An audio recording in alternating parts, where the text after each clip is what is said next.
Hello.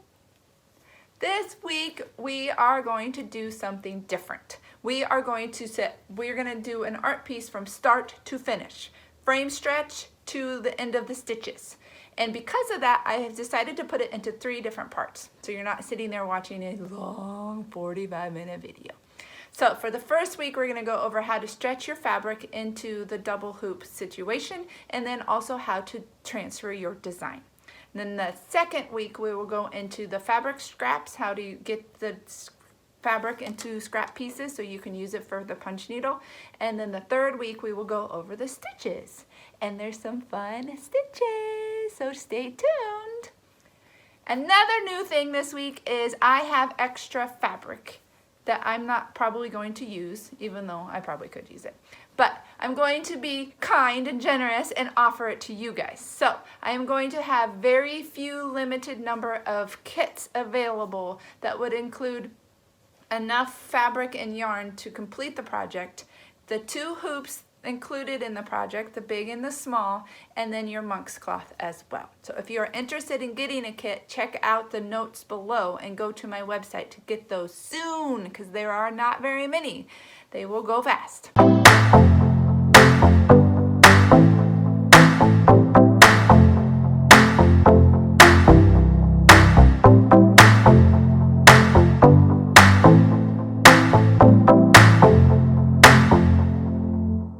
The pre-cut fabric here, and this is probably 18, a little bit longer because it's a scrap fabric, so 18 by 18 I think would be great. And then we're going to learn how to stretch the double hoop. How do you do the double hoop? And to do that, we have our design template, and we're going to lay it face down, because after we stretch the fabric into this, we're going to flip it around so we don't see this, and we want the deep side to be on that side. So we're going to flip it around, and we're going to kind of set the top ring, because we're going to slide the bottom ring underneath. So we're going to set this top underneath the first paper, and this will be stretched inside a big frame. So this one is kind of just gauging, and then you just want to make sure that you have enough fabric here to stretch in your big frame. So we're just gauging that we have enough fabric. And then once we have it kind of set in there, we're going to slide the little hoop underneath the fabric. Move this aside, make sure it's staying there as you lift this fabric and slide it under there. And then I've already opened this a little bit so it slides on nice and tight. And we are going to cut this circle out, so you can leave it like this at this point if you're following the double hoop bonanza. If you want to punch this piece, then you will want to use the T method to stretch this fabric tight. And the T method is where you pull the fabric at the top, bottom, left, right, and then you'll make an X. That's what I find makes the fabric the tightest. So if you're going to do that, you would then stretch your fabric at this point, top, bottom, left and right.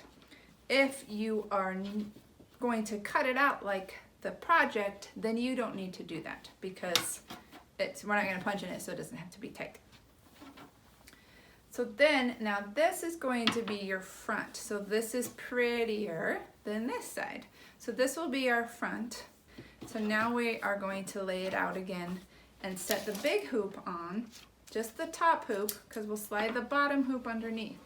So take your top hoop, lay it out, design template face up this time. Kind of use your fingers to gauge where that hoop is. Make sure it's in there. A little bit this way. A little bit this way.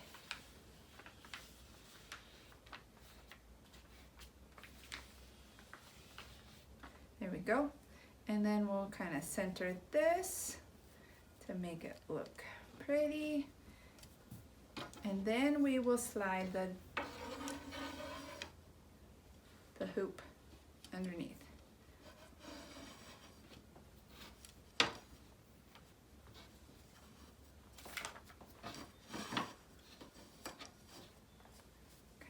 keeping that where you originally had it. And then once it's in there, I'm gonna check it again because I feel like I moved it. So yeah, I did move mine. So we'll scoot this over.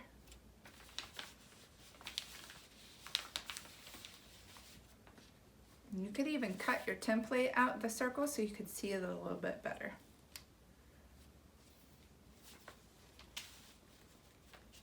A little bit over.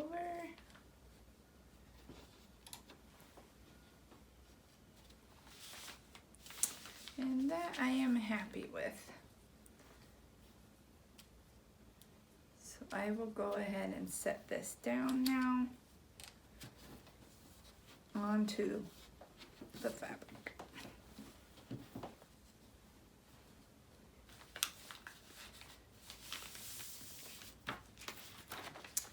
And then we will need to stretch this part because we will be punching and doing a lot with this part. So make sure this is a little bit tighter. The bigger hoops, it's nicer to have it a little bit tighter when you stretch the fabric because then it will hold and help you do the pulling. So we'll do the same technique, top, bottom. So the top here. And if you're pulling here and your fabric slides right back after you pull, then you need to tighten your hoop a little bit more. If it's staying, then you're good. And for this one, you're gonna want to try and pull so the strands go straight. So you pull up and out. Instead of diagonal, you'll just keep pulling this way as you move around. So we got the top, and then go to the bottom.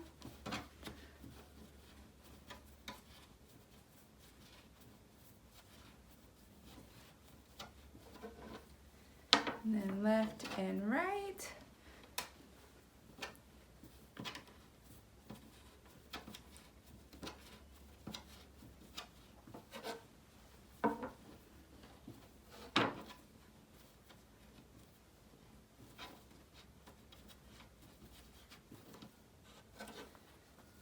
And I am happy with that. That was a good pull.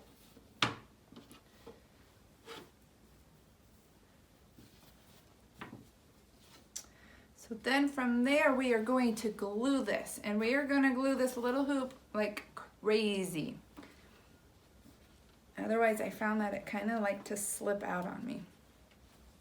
So push it down in there, and then we're going to glue it first.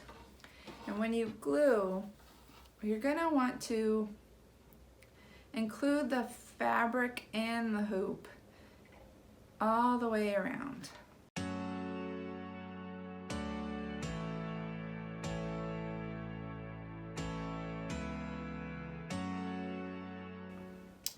And then once you get on the top, you're going to go and glue in the middle as well.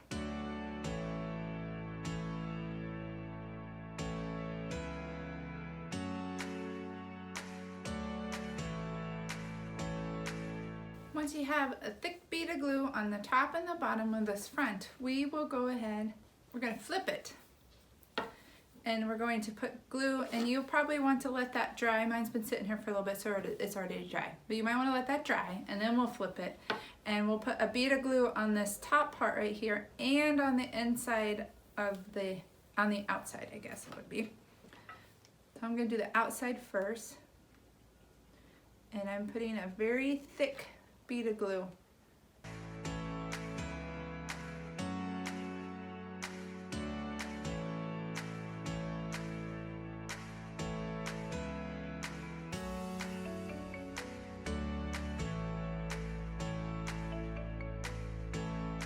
And then you'll put one on, and you want to try and get it on the rim and the fabric.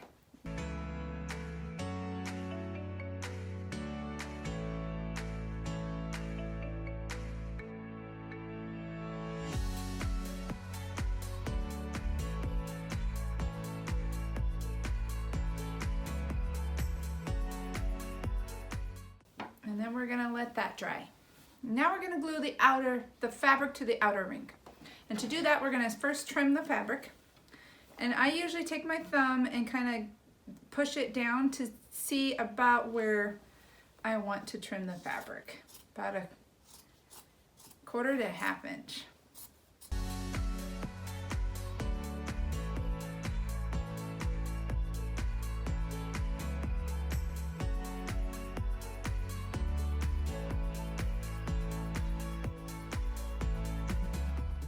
And for this, we're going to, in case you want to take the outer ring out and use it just as the frame, we're going to put a bead of glue on the outside and the inside. So start your glue. The outside, and then go ahead and do it on the inside of the ring as well. I usually like to do about 4 inches at a time, and then you push the fabric into the glue.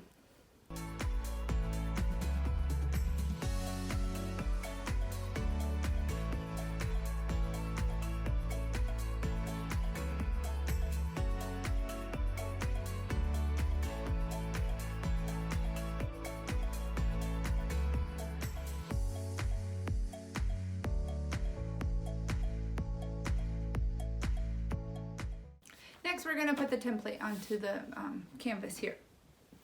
This is there's top stitching and back stitching. It's not necessarily a top stitch, I guess. This was done with a tapestry needle, but this is a back stitch, and the back stitch is done on the back side of your frame. You work from the back. So we will definitely need our lines for this section on the back of our frame, and then I did have a line to gauge this, and then you'll want rough estimates. So just one line and this line, and then a rough estimate of where this is on your front.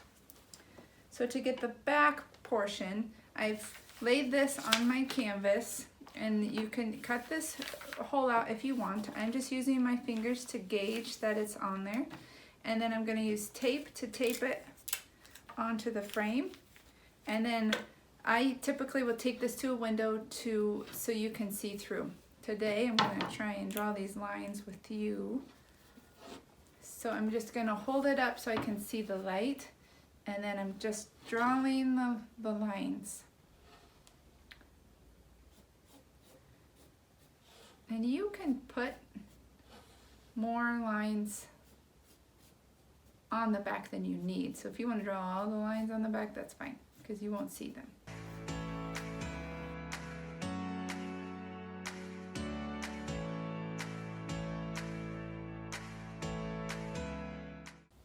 Alright, I have my lines drawn.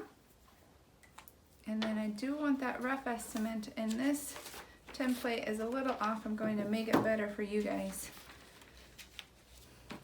But the idea of this section is this is the same as this. It's the same all the way around, so you can eyeball this to see if it's all the way, if it's even on all the sides. And then this is just the bottom half, and then this was filled in.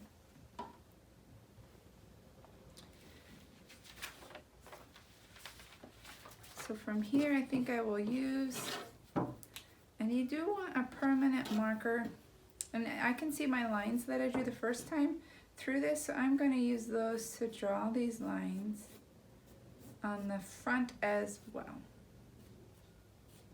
And I would use a permanent marker. I used a fabric marker on mine, and it was bleeding onto my scrap fabric.